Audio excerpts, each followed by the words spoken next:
Dans un groupe, quelqu'un ne vous aime pas, vous jalouse ou se méfie de vous. Mais il ne peut pas exprimer ouvertement ce qu'il ressent à votre égard, car il se ferait mal voir des autres membres du groupe. Alors, il vous sourit, vous parle et semble même soutenir vos idées.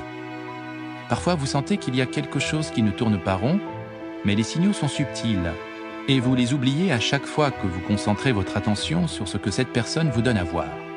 Puis soudain, elle vous met des bâtons dans les roues ou affiche une attitude mauvaise à votre égard. Le masque est tombé. Vous en payez le prix. Non seulement des difficultés dans votre travail ou votre vie personnelle, mais aussi des répercussions émotionnelles qui peuvent persister. Quelle leçon en tirer ? Que les actions d'hostilité ou de résistance de certaines personnes ne tombent jamais du ciel. Il y a toujours des signes avant-coureurs. Ce serait trop difficile pour elles de supprimer complètement leurs émotions, notamment si ces dernières sont fortes.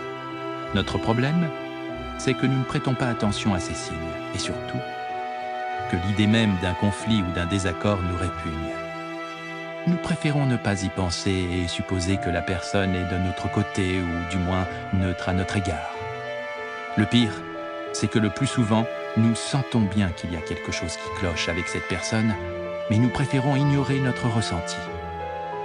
Nous devons apprendre à faire confiance à nos réactions intuitives et à identifier les signes qui ne trompent pas. Car les individus indiquent clairement, à travers leur langage corporel, qu'ils ne vous aiment pas. Ils plissent les yeux en réaction à quelque chose que vous venez de dire. Ils vous lancent un regard furieux.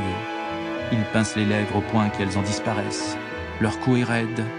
Ils détournent le buste ou ont déjà un pied prêt à partir alors que vous n'avez pas fini de parler. Ils croisent les bras lorsque vous essayez d'exprimer une idée ou ils ont une posture de tension globale. Mais en général, vous ne repérez pas ces signes jusqu'au jour où l'hostilité de la personne à votre égard est devenue trop forte pour être dissimulée plus longtemps. Alors entraînez-vous à guetter les micro-expressions et les autres signes plus subtils que vos interlocuteurs affichent. La micro-expression est une découverte récente. Ce sont des psychologues qui ont pu prouver son existence grâce à l'analyse de films tournés lors de séances de psychothérapie. Elle dure moins d'une seconde. Il y en a de deux sortes. Elle apparaît soit quand quelqu'un est conscient d'éprouver un sentiment négatif et tente de le réprimer, mais sans succès, et que son émotion transparaît en une fraction de seconde. Soit quand quelqu'un n'a pas conscience du sentiment d'hostilité qu'il éprouve, mais ne peut pas l'empêcher de se manifester sur son visage ou dans son corps de façon soudaine, ultra rapide et intermittente. Éclair dans le regard, tension des muscles faciaux, pincement des lèvres, esquisse d'un froncement de sourcils, d'un ricanement ou d'un regard de mépris lorsqu'il vous regarde de haut. Si vous prenez conscience de ce phénomène, vous serez capable d'être à l'affût de ces micro-expressions. Vous serez surpris de leur fréquence, parce qu'il est quasiment impossible de contrôler complètement ces muscles faciaux et de réprimer ces signes à temps. Alors, soyez détendu et attentif. Ne scrutez pas ostensiblement vos interlocuteurs, mais guettez ces signes du coin de l'œil. Plus vous prendrez l'habitude de relever ces micro-expressions, plus l'exercice vous paraîtra facile. Les signes subtils mais susceptibles de durer plusieurs secondes, tels les indices de tension, de froideur ou d'hostilité, sont tout aussi éloquents. Supposons que vous abordez pour la première fois une personne qui nourrit des pensées négatives à votre égard. Si vous la prenez par surprise en vous approchant d'elle sans qu'elle vous voie, vous pourrez lire le mécontentement sur son visage pendant 1 ou 2 secondes avant qu'elle n'ait le temps d'enfiler son masque affable. Ou si vous exprimez fortement une opinion, vous allez la voir rouler des yeux avant d'esquisser un sourire pour masquer son hostilité. Un silence soudain peut en dire long. Vous venez de dire quelque chose qui suscite en elle un petit pincement de jalousie ou une réprobation, et elle s'enferme aussitôt dans le mutisme. Elle vous fait un petit sourire pour essayer de dissimuler son sentiment, mais elle bout intérieurement. Contrairement au cas d'une personne simplement timide ou qui n'a rien à dire, vous pouvez distinguer ce genre d'attitude par des signes d'irritation bien précis, qu'il vous faudra avoir constatés à plusieurs reprises avant d'en tirer la moindre conclusion. Les individus se trahissent souvent par les signaux contradictoires qu'ils envoient. Un commentaire positif pour faire diversion, mais un langage du corps clairement négatif. Cela soulage la tension qu'ils éprouvent à devoir toujours se montrer aimables. Ils se disent que vous allez vous focaliser sur leurs paroles et ignorer leurs grimaces ou leurs sourires de travers. Mais faites également attention à la configuration inverse. Quelqu'un vous lance une pique et vous blesse, mais en affichant un grand sourire et sur le ton de la plaisanterie, comme pour dire que c'est juste de l'humour, et vous obliger à prendre la chose dans cet état d'esprit. En réalité, surtout si ces sarcasmes se répètent, vous devez ici prêter attention aux paroles et non au langage du corps. C'est la manière détournée de ces individus de vous exprimer leur hostilité. Globalement, ne soyez pas dupes des gens qui vous félicitent ou vous flattent sans que leur regard ne s'allume. Cela peut révéler leur jalousie secrète. Dans le roman La Chartreuse de Parme de Stendhal, le comte Mosca reçoit une lettre anonyme destinée à attiser sa jalousie à l'égard de sa maîtresse dont il est désespérément amoureux. En s'interrogeant sur l'éventuel auteur de cette lettre, il se rappelle une conversation un peu plus tôt dans la journée avec le prince de Parme. Le prince soulignait combien les joies du pouvoir sont bien pâles en comparaison des plaisirs de l'amour, et en l'observant lui dire cela, le comte avait décelé une lueur malicieuse dans ses yeux accompagnée d'un sourire ambigu. Ces paroles concernaient l'amour en général, mais son regard s'adressait à lui personnellement. C'est ainsi qu'il en déduit à juste titre que le prince est l'auteur de la lettre. Ce dernier n'avait pas pu dissimuler totalement sa jubilation intérieure. Cet exemple est une variante des signaux contradictoires. Votre interlocuteur s'exprime de manière affirmée sur un sujet général, mais en vous jetant des regards qui ne trompent pas. Un excellent moyen de décrypter les signaux contradictoires consiste à comparer le langage du corps de votre interlocuteur quand il est avec vous et quand il est avec d'autres personnes. Vous pouvez alors remarquer qu'il se montre considérablement plus amical et plus chaleureux envers les autres, se contentant d'afficher un masque de politesse devant vous. Dans le cadre d'une conversation, il ne peut pas s'empêcher de manifester quelques lueurs d'impatience ou d'irritation dans le regard, mais seulement quand vous parlez. Gardez également à l'esprit que les gens ont tendance à laisser filtrer davantage leurs véritables sentiments, et notamment les plus hostiles, lorsqu'ils sont ivres, somnolents, frustrés, en colère ou stressés. Plus tard, ils vont s'excuser en prétendant qu'ils n'étaient pas tout à fait eux-mêmes, alors qu'en réalité, ils étaient plus eux-mêmes que jamais. L'une des meilleures méthodes pour décoder les signaux contradictoires est de tester, voire de piéger vos interlocuteurs. Louis XIV excellait dans ce domaine. À la cour de Versailles, certains membres de la noblesse étaient pétris d'hostilité et de ressentiment à l'égard de sa personne et de l'autorité absolue qu'il voulait imposer. Mais dans ce royaume civilisé, il se devait de dissimuler leurs véritables sentiments et de jouer la comédie, surtout envers leur roi. Toutefois, Louis XIV savait comment les tester. Il apparaissait soudain en leur présence, sans prévenir, pour saisir sur le vif l'expression de leur visage. Il demandait régulièrement à des nobles de déménager et de s'installer, eux et leurs familles, à Versailles, bien conscients que cela leur coûtait. Il observait alors le moindre signe de contrariété dans leur voix ou sur leur visage. Il disait du mal d'un autre courtisan, sachant que ces nobles étaient solidaires entre eux pour guetter leur réaction immédiate. Des signes d'embarras en nombre suffisant lui révélaient leur hostilité secrète. Si vous soupçonnez quelqu'un d'éprouver de la jalousie à votre égard, dites-lui la dernière bonne nouvelle qui vous est arrivée sans donner l'impression de vous vanter. Soyez à l'affût d'éventuelles micro-expressions de déception sur son visage. Employez des tests similaires pour détecter de la colère et du ressentiment caché. Votre interlocuteur ne pourra pas étouffer immédiatement la réaction négative que vous provoquez chez lui. En général, les gens veulent soit vous voir plus souvent, soit vous voir moins souvent, soit restent indifférents. Ils peuvent fluctuer entre ces trois états, mais d'ordinaire, ils en privilégient un. Vous le voyez à la rapidité avec laquelle ils répondent à vos messages, à leur langage corporel lorsqu'ils vous voient, et au ton général qu'ils adoptent en votre présence.